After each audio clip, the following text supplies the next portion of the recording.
Good morning বৃত্তান্ত, আপনাদের সঙ্গে রয়েছি আমি অনিন্দিতা। চোখ রাখবো আজকের খবরের মর্নিং আপডেটে। আজকের আবহাওয়া কেমন যাবে, আমাদের সঙ্গে টেলিফোনে রয়েছে আমাদের প্রতিনিধি। জেনে নিন তার থেকে আজকের আবহাওয়া রিপোর্ট।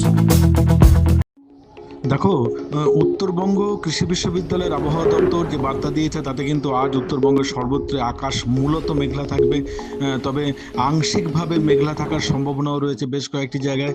তবে সামগ্রিকভাবে উত্তরবঙ্গের উত্তরের 3 জেলা, বিশেষ করে আলিপুরদুয়ার, জলপাইগুড়ি, কোচবিহার এবং উত্তর দিনাজপুর জেলার ক্ষেত্রে সেখানে কিন্তু কোথাও কোথাও মাঝারি বৃষ্টি হতে পারে, বিক্ষিপ্তভাবে ভারী এবং বজ্রবিদ্যুৎ সহ বৃষ্টিপাতের পরিমাণের সম্ভাবনা রয়েছে কোথাও কোথাও বিক্ষিপ্তভাবে।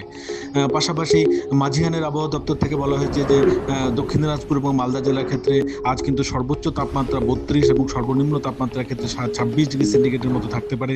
বাতাসের সর্বোচ্চ আপেক্ষিক আর্দ্রতা 93%।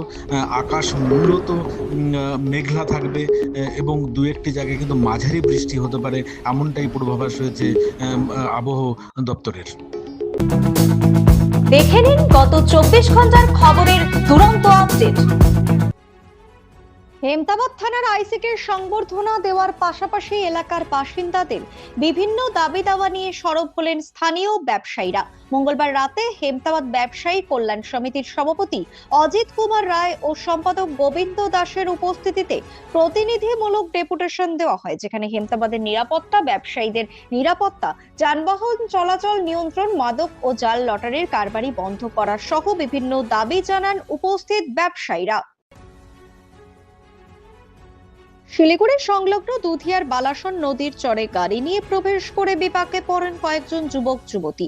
উজান থেকে হঠাৎ জল বাড়ায় গাড়িটি মাঝ নদীতে আটকে যায়। স্থানীয় বাসিন্দাদের তৎপরতায় সকলকে নিরাপদে উদ্ধার করা হলেও গাড়িটি নদীতেই আটকে থাকে।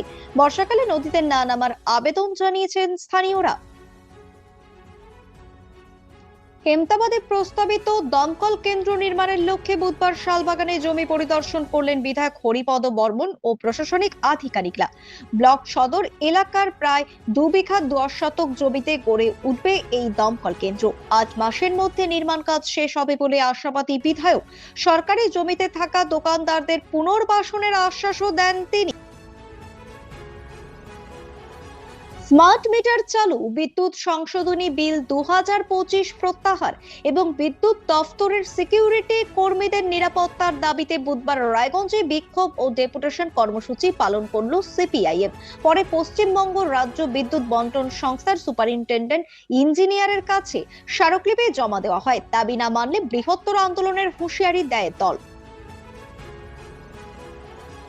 প্রশাসনের কড়াকড়ি ও অবৈধ পার্কিং এর বিরুদ্ধে পদক্ষেপে শহরের পৌর বাসস্ট্যান্ড সংলগ্ন এলাকায় অনেকটাই কমেছে যানজট। স্বস্তি পেয়েছেন সাধারণ মানুষ, ব্যবসায়ী ও নিত্যযাত্রীরা। তবে শহরবাসীর প্রশ্ন, এই কড়াকড়ি দীর্ঘদিন বজায় থাকবে নাকি আবার ফিরবে আগের বিশৃঙ্খল পরিস্থিতি? প্রতিদিনের প্রতি মুহূর্তের খবরের আপডেট পেতে চোখ রাখুন নিউজ বৃত্তান্তের ফেসবুক পেজে। সাবস্ক্রাইব করুন নিউজ বৃত্তান্ত ইউটিউব চ্যানেলকে।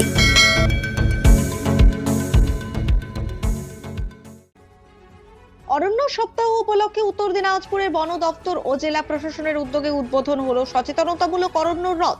উপস্থিত ছিলেন জেলা শাসক বিবেক কুমার সহ প্রশাসনের আধিকারিকরা। আগামী কয়েকদিন রথটি জেলার বিভিন্ন প্রান্তে ঘুরে বৃক্ষরোপণ ও পরিবেশ সংরক্ষণের বার্তা দেবে। জেলায় 70,000-এর বেশি চারা রোপণের লক্ষ্য নেওয়া হবে। অরণ্য সপ্তাহ উপলক্ষে রায়গঞ্জের দেবীনগর কেসিআর বিদ্যাপীঠে অনুষ্ঠিত হলো সাংস্কৃতিক অনুষ্ঠান ও বৃক্ষরোপণ কর্মসূচি। উপস্থিত ছিলেন রায়গঞ্জের জয়েন্ট বিডিও অনুপ পোদ্দার সহ প্রশাসনিক আধিকারিক ও বিদ্যালয়ের শিক্ষক শিক্ষিকারা। পরিবেশ সচেতনতার বার্তা দিতে ছাত্রছাত্রীরা গান আবৃত্তি ও সাংস্কৃতিক পরিবেশনা করে এবং বিদ্যালয় প্রাঙ্গণে বিভিন্ন প্রজাতির চারা রোপণ করা হয়। রথযাত্রার দিন কাঠামো পুজোর মাধ্যমে শুরু হচ্ছে রায়গঞ্জের ঐতিহ্যবাহী আদি দুর্গাবাড়ির দুর্গোৎসবের প্রস্তুতি। তার আগে দুর্গাবাড়ির সামনে জল জমে চরম ভোগান্তিতে পড়েছেন ভক্ত ও স্থানীয় বাসিন্দারা। দ্রুত জল নিষ্কাশন ও স্থায়ী নিকাশি ব্যবস্থার দাবি জানিয়েছেন এলাকাবাসী। গোপন সূত্রে খবরের ভিত্তিতে অভিযান চালিয়ে একটি গাড়িতে 3টি গরু সহ 2 ব্যক্তিকে গ্রেফতার করলো হেমতাবাদ থানার পুলিশ। বুধবার সকালে হেমতাবাদের ঠাকুরবাড়ি এলাকায় গাড়ি সহ 2 ব্যক্তিকে আটক করে পুলিশ। ধৃতদের নাম তৈমুর আলম, বয়স 34, বাড়ি হেমতাবাদ ব্লকের পাহাড়পুর এলাকায়। অপরজনের নাম রবিউল হক, বয়স 26, বাড়ি করণদিঘি থানা এলাকায়। পুলিশ সূত্রে জানা গিয়েছে, এদিন সকালে গোপন সূত্রে খবরের ভিত্তিতে ঠাকুরবাড়ি এলাকা থেকে একটি পিকআপ ভ্যান এবং 3টি গরু সহ 2 জনকে আটক করলে তারা সঠিক কোনো তথ্য না দেখাতে পারায় তাদের গ্রেফতার করে রায়গঞ্জ আদালতে পেশ করা হয়।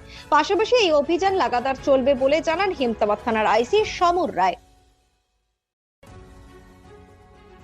অরণ্য সপ্তাহ উপলক্ষে আসুন সুন্দর আগামীর জন্য প্রকৃতির যত্ন নেই বার্তাকে সামনে রেখে রায়গঞ্জ পুলিশ জেলার হেমতাবাদ থানার পুলিশের উদ্যোগে বৃক্ষরোপণ কর্মসূচি অনুষ্ঠিত হলো বুধবার। এদিন বিকেলে হেমতাবাদ থানা ক্যাম্পাসে এই কর্মসূচিটি অনুষ্ঠিত হয়, যেখানে হেমতাবাদ থানার আইসি সমর রায় সহ অন্যান্য পুলিশ অফিসার ও কর্মীরা উপস্থিত ছিলেন। উপস্থিত সকলে এদিন থানা ক্যাম্পাসের বিভিন্ন প্রান্তে বৃক্ষরোপণ করেন। গুড মর্নিং বৃত্তান্ত আজ এই পর্যন্তই। ঘরে বাইরে খবরে থাকুন, দেখতে থাকুন, চোখ রাখুন নিউজ বৃত্তান্তে। নিউজ বৃত্তান্ত, হলুদ নয়, স্বচ্ছ।